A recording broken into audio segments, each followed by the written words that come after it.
안녕하십니까. 스톡과 스토리 그리고 수다가 있는 수요일입니다. 김기수 돌직구 타임 MTNW 김기수입니다. 비가 옵니다. 비가 오는 만큼 시장 역시 오늘 우울한 하루였죠. 그럼에도 불구하고 시장과 관련된 내용을 우리가 공부를 해야 되는 상황에 놓여 있습니다.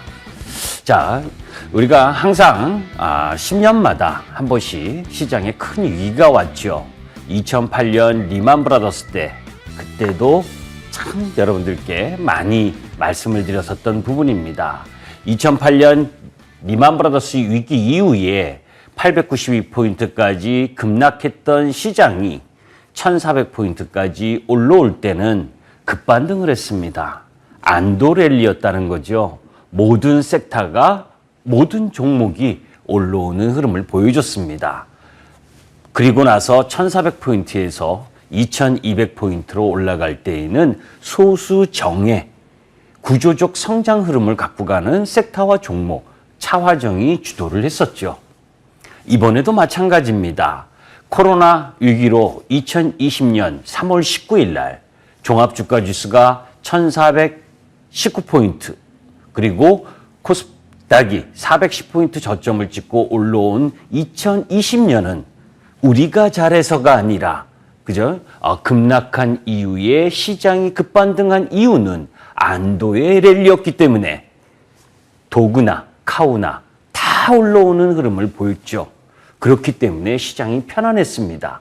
그런 가운데 3000포인트 올해 1월 11일 날 3266포인트를 찍고 나서는 소수 정예, 슬림화하고 컨센트레이션, 그리고 그 속에서 구조적 성장 흐름을 갖고 가는 섹터와 종목만 올라가고 경기 민감 섹터나 또 이 시장의 주도 흐름을 보이지 못하는 종목 부분들은 어려움에 처해 있습니다. 지금도 마찬가지고 오늘도 마찬가지였습니다. 그래서 그죠? 2020년은 누구나 편안한 시장이었다면 2021년은 주식시장에 대해서 엄청난 고민과 노력이 필요로 한 부분입니다. 9월 아직 하루가 남아있지만 코스피 기준 5% 떨어졌죠. 그죠? 9월 달은 쉬어가는 시장 흐름이 전개되고 있는 부분이기 때문에 구조적 성장 섹터를 보유하고 계신 분들은 너무 그렇게 시장에 대한 두려움을 갖지 않으셨으면 좋겠습니다. 자, 본격적으로 김기수 돌직구 타임을 들어가기 이전에 노란톡과 관련된 이야기를 하도록 하겠습니다. 샵 0988 거기에 김기수 문자 전송을 하시면 저와 소통할 수 있는 공간을 찾으시게 될 수 있습니다. 자, 잠시 후에 김기수 돌직구 타임 본격적으로 공부하도록 하겠습니다.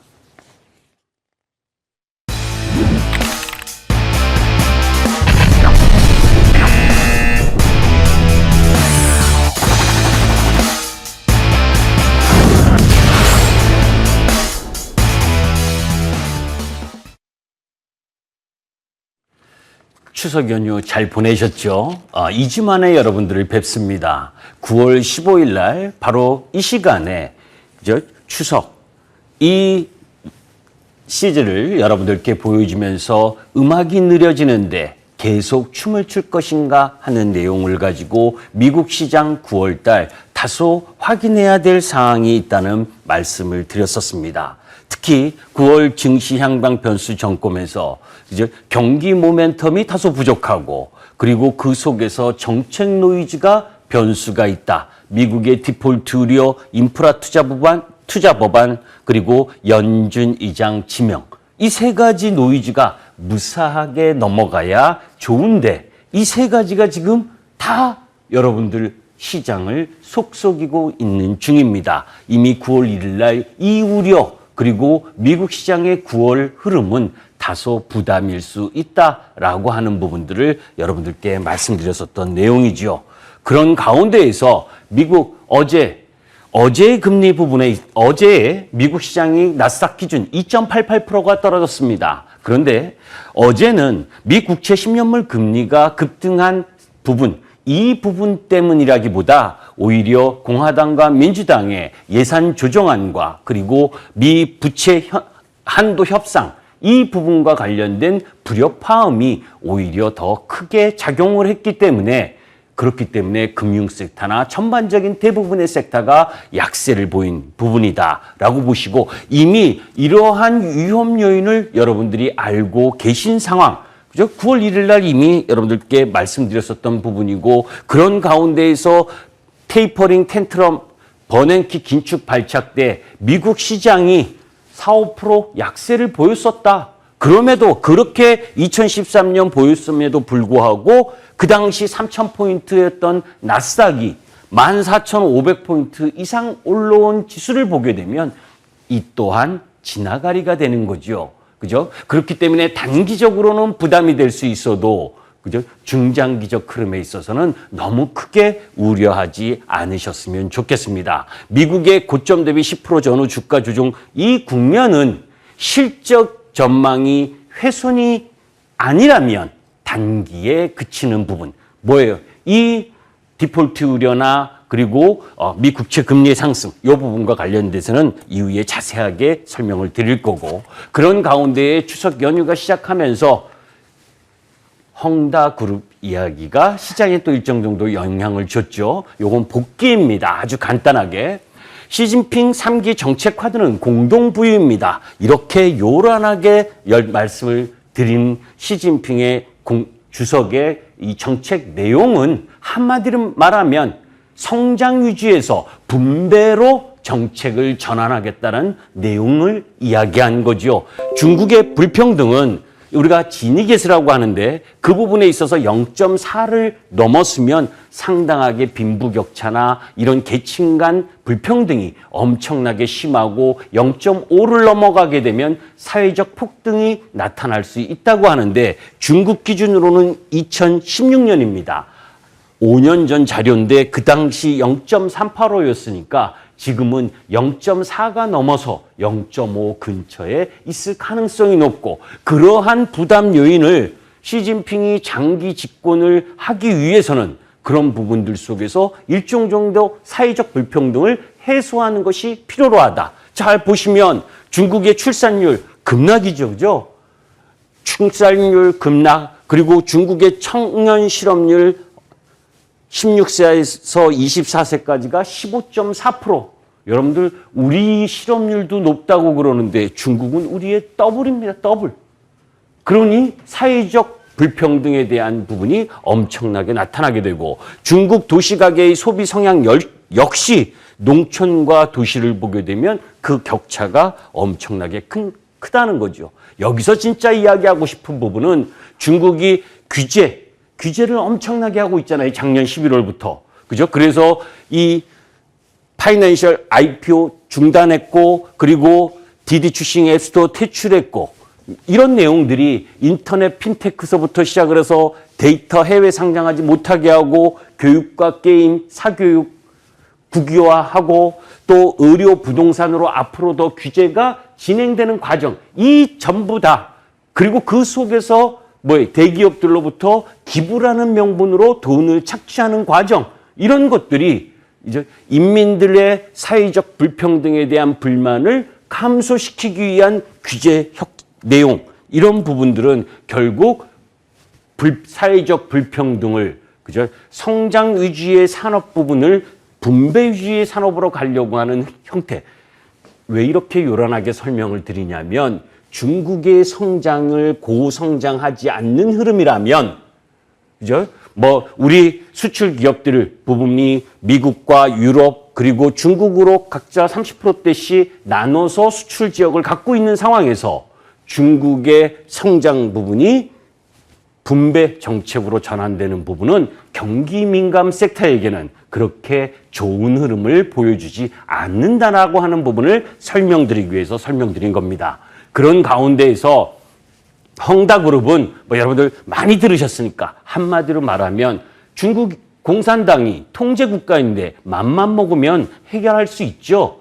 그죠? 그런데 부동산 가격도 잡아야 되고 본보기도 보여야 되고 그렇기 때문에 질서 있는 파산으로 가면서 그죠? 전체적인 인민을 위한다라고 하는 그런 명분을 내세우는 수순으로 간다. 이건 개별 위험이지 시스템 위험이 아니기 때문에 너무 크게 우려하지 않으셨으면 좋겠습니다. 자, 그런 가운데에서 요거는 살짝 넘어가고 진짜 중요한 건 이제 미국의 이야기였죠. FOMC 추석 이후 9월 22일 날 한 부분에서 시장의 관심 올해 안에 한다. 그죠? 11월 달에 계획을 발표할 가능성이 높고 내년 중반 약 8개월 동안 테이퍼링 부분을 실시할, 그러니까 속도를 얼마만큼 갈고 갈 거냐 확정된 건 아닙니다. 그죠? 예상 부분인데 이 정도 라인 부분을 염두에 두고 있는데 연준 위원들, 그죠? 은행 총재들 어제 그저께 발표한 연설하는 내용들 보게 되면 내년에도 금리 인상, 후 하반기에 금리 인상 2번도 가능하다라고 하는 불안감을 극대화시키는 그런 내용들도 나오고 있죠. 자, 왜 이런 현상이 일어나느냐? 실질적으로 자신감을 잃고 있다는 겁니다. 파월, 연임이 가능할 듯이 보였는데 연임과 관련된 부분에 있어서 삐걱거리는 소리가 좀 나오고 있고 앨런 재무장관 역시 마찬가지. 두 분 다 그동안 일시적이라고 보아왔었던 금리, 인플레이션, 그죠? 인플레이션 상승에 대해서 파월이 어떤 이야기를 했느냐? 한마디로 나이가 많이 들었지만 이 정도의 공급망 문제와 노동력이 부족한데 노동 참가율도 낮은 상황은 못 봤다. 그 정도로 예측하기 힘든 상황에서 여러분들 천연가스 뭐 난리 나게 가격 급등하는 거 이게 조금 이따 설명드릴 그린플레이션과 관련된 내용 부분에서 나오는 부분입니다. 이 정도로 미 국채 금리가 올라가고 있으면서 어제 1.5%까지 급등을 했는데 자, 여기서 우리가 생각해 볼 필요가 있어요. 3월 말에 그죠? 3월 말 4월 초로 들어갈 때 미 국채 10년물 금리가 1.746%였습니다. 그죠? 그리고 지금 1.55%까지 올라갔는데 그러면 경기 민감 섹터도 올라가야 되잖아요. 그런데 그렇지가 않죠. 왜?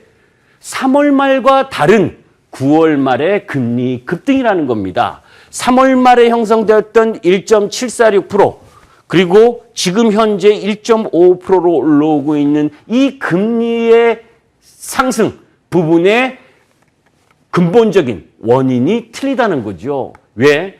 천연가스, 유가, 그리고 석탄 가격, 원자재 이런 부분들 그게 어떤 연유이냐? 경기가 막 좋아서 아니라는 거예요. 경기가 막 좋아서가 아니라 결국 공급망의 훼손, 델타 변이로 인한 공급망의 훼손과 가장 중요한 건 ESG 발 인플레이션이라는 거죠. 그죠? 왜? 탄소제로 이 흐름으로 가다 보니까 그죠? 제대로 된 채굴, 그러니까 이산화탄소를 많이 발생시키는 그런 산업 부분이 위축이 될 수밖에 없는 생산의 감소 이런 부분들이 작동을 한 상황인 거.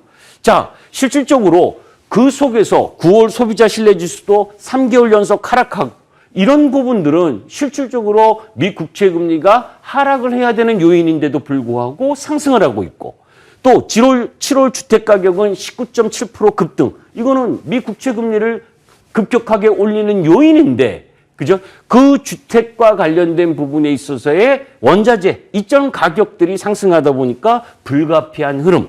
자, 이런 가운데에서 경기 모멘텀 둔화를 확인하는 매크로 지표가 계속 나오고 있습니다.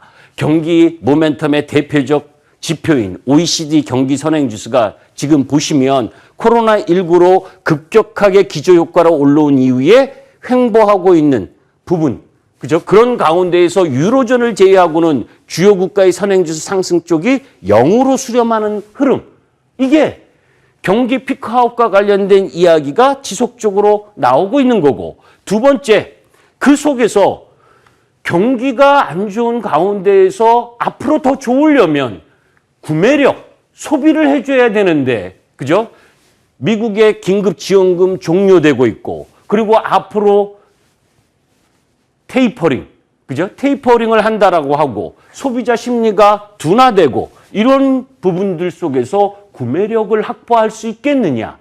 그 구매력을 확보하지 못한다는 건 뭐예요? 소비의 약세를 가져올 수밖에 없는 부분. 이런 부분들이 지금 시장에 녹아내리면서 전체적인 시장 전망에 대한 부정적 시각으로 나타나고 있는 상황이 지금의 현실이다. 또 그 속에서 생산자 물가지수가 최근 10년 내에 최대 수준의 상승률로 생산자 물가지수가 높아진다는 건 결국 기업의 채산성이 악화가 되고 기업의 수익 구조가 악화가 되고 그리고 그러한 부분들을 결국 소비자에게 전가한다면 소비자의 구매력이 크지 못한 상황에서 가격이 높아지니까 수요가 줄어드는 그런 경기 불확실성이 증가하고 있다라고 하는 부분이 지금 도표를 보시면 나오고 있는 겁니다. 그래서 미국 CPI보다 그죠? 미국 CPI 요 파란색보다 미국 PPI가 더 크게 상승하는 생산자 물가지수가 소비자 물가지수보다 더 크게 상승하는 흐름들이 나타나고 있는 그런 요인들이 지금 시장에 나타나는데 물가 급등, 조금 전에 이야기한 것처럼 파월 연준 의장도 일시적이라고 바라봤었던 이 인플레이션 우려가 일시적인 아닌 내년 상반기까지 계속 이어질 수 있다라고 하는 부담 요인이다 보니까 미 국채 금리가 상승하고 그것이 전체적인 시장에 악영향을 미치고 있고 그런 부분의 가장 근본 요인이 공급 측 물가 폭등 현상에 의해서 나타나고 있는데 그런 가운데에서 지금 차량용 반도체 요건 조금 내용이 틀리긴 하지만 공급망이 훼손되는 이유 부분 그죠? 차가 안 팔려서가 아니라 차량용 반도체 수급 차질의 흐름 속에서 대부분 지금 1,000만 대 이상 5월 달에는 366만 대 정도가 올해 예상했던 것보다 못 생산한다라고 예상을 했는데 9월 달에는 1,000만 대 이상 차질이 날 거라고 할 정도로 그죠? 이런 공급망이 비단 차량용 반도체뿐만이 아니라 대부분의 업종, 경기 민간 섹터 이 부분들에서 나타나고 있는 상황 이런 부분이 어렵다라고 하는 부분입니다. 지금 CG가 중간에 삽입돼서 조금 이어가지는 부분이 그거인데 아까 물가 이야기했었던 부분 이 부분이에요. 우리가 스태그플레이션이라고 이야기를 하는 부분 이거죠. 아까 3월 달과 9월 달의 미 국채 금리의 상승이 의미가 틀리다. 3월 달은 경기가 막 좋아지는 흐름들 속에서 인플레이션에 대한 부담 때문에 국채 금리가 상승을 하니까 경기 민감 섹터라고 하는 조선, 철강, 건설, 기계, 지주, 화학 이런 부분들이 같이 상승하는 힘의 근거가 됐는데 이번에 상승 부분은 경기가 아니고 경기의 대부분의 지표 부분은 안 좋은 흐름으로 나오고 있는데 뭐예요? 원자재 가격, 천연가스, 유가 이런 부분들의 상승 흐름들 속에서 나타나고 있는 부분. 그러니까 물가는 상승하는데 성장은 하향하는 이 스태그플레이션의 우려가 지금 나오고 있는 상황인 겁니다. 그 유발 이유는 조금 전에 말씀드린 것처럼 공급망 차질, 그 속에서 생산 지체, 그래서 물류 비용이 상승하면서 전체적인 어려움이 나타나고 있는 거죠. 이거 결국 어떤 부분이 해결해 줄 수 있는 겁니까? 델타 변이 확산이 확실하게 감소하고 치료제가 확실하게 들어오는 형태가 전개가 돼야 되겠죠. 자, 그린플레이션의 나비 효과와 관련된 부분도 마찬가지입니다. 아까 그 인플레이션 미 국채 금리 9월 달에 급등하는 가장 근본적인 요인이 이 부분이다. 이 천연가스 가격이 샥 그죠? 아주 가파르게 올라가는 형태. 지금 여러분들 오늘 뉴스로는 어떻습니까? 뭐 중국이 석탄이 2주밖에 안 남았다. 뭐 이런 이야기도 나오고. 이 천연가스가 올라가는 이유는 유럽의 전기 생산, 풍력 부분이 바람이 제대로 불지 않으니까 이 전기를 발생시키는 부분에 있어서 침체가 됐고 그것을 천연가스로 대체하다 보니까 엄청나게 가격이 급등하는 현상. 그런 가운데에서 중국 전력 생산 추이는 지금 엄청 내려가고 있는데 잘 보세요. 이것도. 자, 중국의 다음 부분을 한번 봅니다. 중국의 진짜 위기는 헝다가 아닌 전력난 이런 말씀 들어보셨을 거예요. 그래서 뭐 엘리베이터도 쓰고 있다. 뭐 TV로 뉴스로 보셨잖아요. 저는 그걸 이야기하려고 하는 게 아닙니다. 호주와의 관계 회복만 잘하면 뭐예요?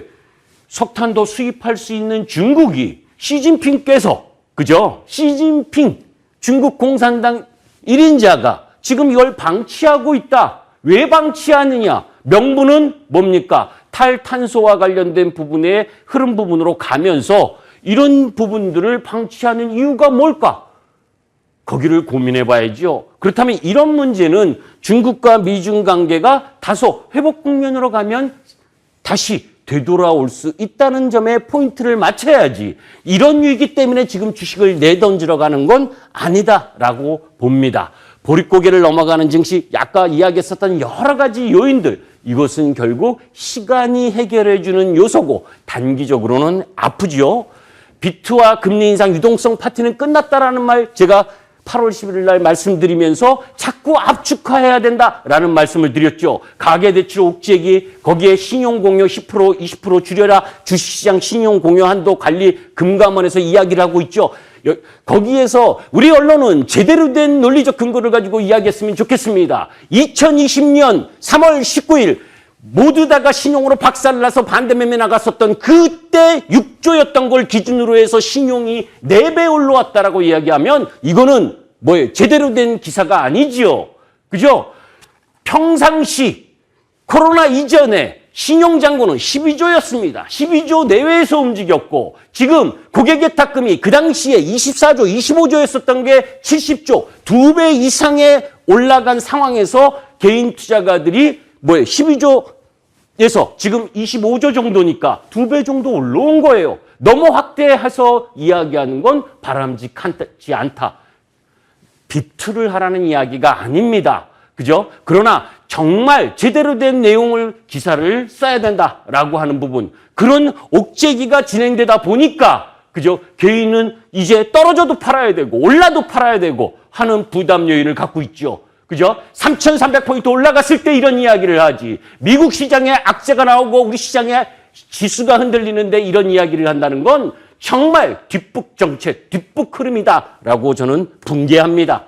거기에 10월 국정감사 10월 1일부터 21일 기업 군기잡기 하게 되죠. 그죠? 이때까지는 정말 힘든 상황들이 납니다. 그럼에도 불구하고 여러분들 7월부터 계속 강조드렸었던 에코프로비엠 2차 전지 소재, 그죠? 양극재에서 음극재로 전해질로 분리막으로 거기에 순환하면서 상승하고 동박, 오늘은 동박 쪽에서 또 올라오는 흐름. 효성첨단 소재, 탄소섬유, 코롱인더, 한국가스공사, 롯데정밀. 그 여러분들 다 들으셨던 종목들은 어떻습니까? 사상 최고가를 가고 있잖아요. 그죠? 이 근간은 기후 위기 극복이라는 키워드인 겁니다.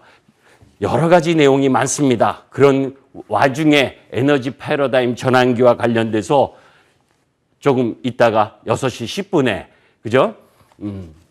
가장 중요한 빌드백 베터.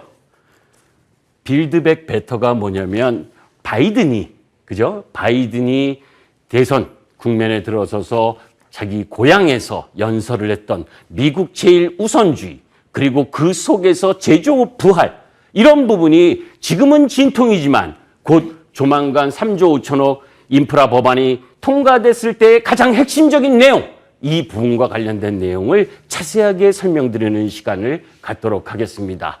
오늘은 이 정도로 마감을 하도록 하겠습니다. 어렵지만 힘내셔야 될 때입니다. 감사합니다. 김기수였습니다.